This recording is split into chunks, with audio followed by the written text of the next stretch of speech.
When we think of an adversary, a figure we might call Satan, our modern imagination tends to jump straight to a caricature, doesn't it? A figure of pure, unadulterated evil. But what if that idea is actually a relatively recent development? What if it's a simplification of a much deeper, more ancient, and, dare I say, more essential archetype? Well, today we are going on a journey deep into the philosophical bedrock of the ancient Middle East to try and rediscover the original profound role of the sacred opponent.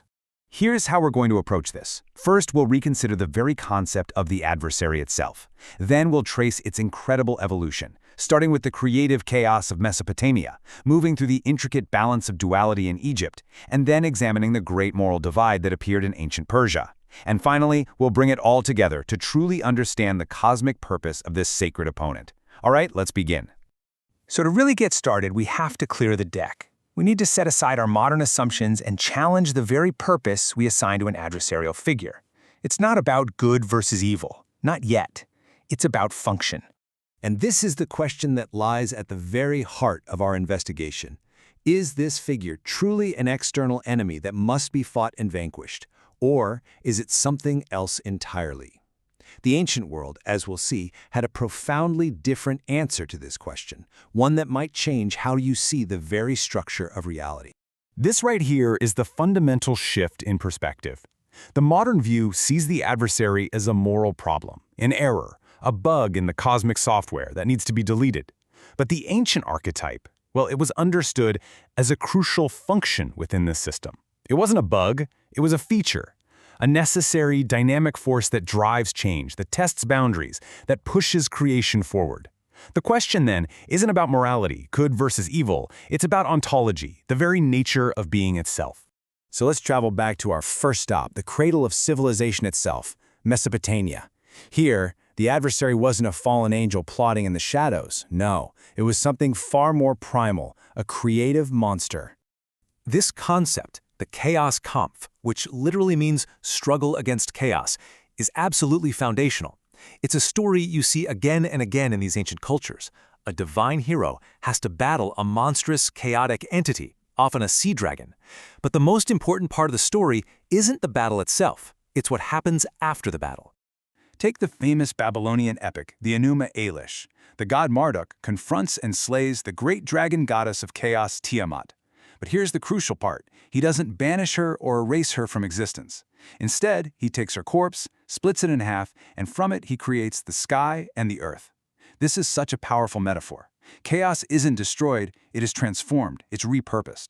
The very substance of the ordered, structured world is made from the body of the adversary. Opposition, you see, becomes the raw material for existence itself. Now, let's journey southwest, across the desert, to the banks of the Nile. In ancient Egypt, this idea of a necessary opponent becomes even more refined, more sophisticated, and deeply integrated into the fabric of their worldview. The ancient Egyptians conceived of their world as a dynamic and, frankly, perfect balance. On one side, you have Ma'at. This is order, truth, justice, the predictable stability of the fertile Nile Valley. And on the other, you have Isfet. That's chaos, violence, the sterile and unpredictable desert. The god Set is the perfect embodiment of Isfet. But look closely. He isn't framed as an enemy to be destroyed. He's the necessary other half of reality. Order needs chaos to define itself against. The stable king needs the ferocious warrior to protect the borders.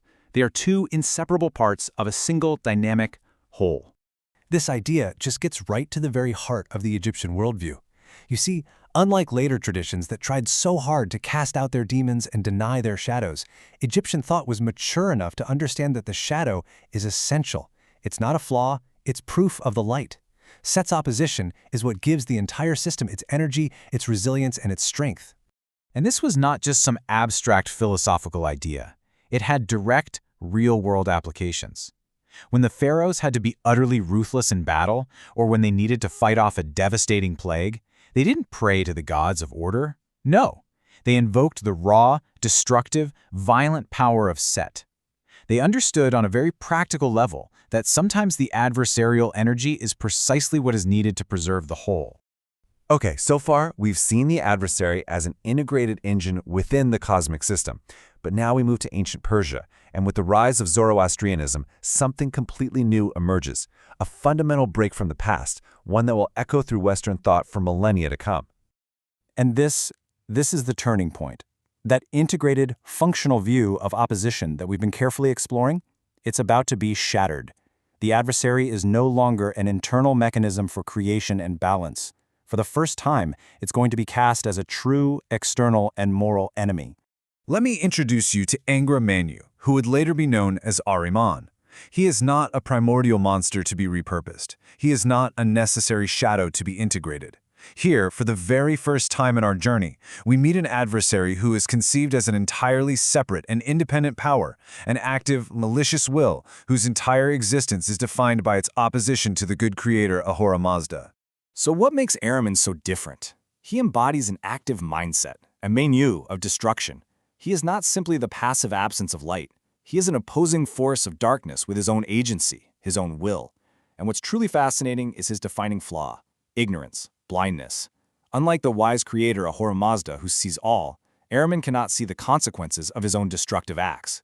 And with this, the entire cosmic struggle is reframed. It's no longer about balance, it's about a great ethical war, a choice humanity must make between light and dark, between knowledge and ignorance. So we've witnessed the functional chaos of Mesopotamia. We've explored the integrated duality of Egypt, and we've just seen the radical ethical split that happened in Persia. So now, let's bring it all together and try to understand the grand philosophical arc of this incredible archetype. We can understand this whole historical progression using a philosophical tool called a dialectic. It sounds complex, but it's just a way of seeing how ideas evolve. First, you have a thesis, the initial idea from Mesopotamia and Egypt that opposition is an integrated engine of the system. Then, that idea is challenged by an opposing one, the antithesis, the Persian concept that opposition is a separate moral enemy that must be defeated. And out of the tension between these two, we can arrive at a higher, more complex understanding, a synthesis.